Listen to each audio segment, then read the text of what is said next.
ஆஹா, இந்த சண்டே எவ்வளோ அழகா இருக்கு. வாரம் ஃபுல்லாக ஆஃபீஸு வேலைன்னு எவ்வளோ டென்ஷனு. இந்த லீவை நல்லா நிம்மதியாக என்ஜாய் பண்ணலாம். Sir good morning, happy Sunday.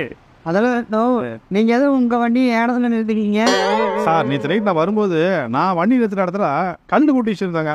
அதுவும் இல்லாமல் நீங்கள் வண்டி நிறுத்துகிற இடம் காலியாக இருந்தது, அதனால தான் அங்கே நிறுத்திட்டேன். ஆமாம், என் வண்டி சர்வீஸ் போயிருக்கு. அப்புறம் என்ன சார், ஒரு நாள் என் வண்டி நல்லா நிற்கிட்டோம். அப்படியெல்லாம் முடியாது தம்பி. இந்த ஏரியாவில் நான் ரொம்ப வருஷமாக குடிக்கிறேன். அதுவும் நான் சொந்த வீட்டில் குடியிருக்கேன். நீங்கள் இந்த ஏரியாவது 6 மாதம் தான் இருக்குது, அதுவும் வாடகை வீட்டில் இருக்கீங்க. அதனால அந்த நிலமெல்லாம் எனக்கு தான் சொந்தம். அப்படியே நீங்கள் நிறுத்தக்கூடாது. என்ன சார் புது கதையாக இருக்குது?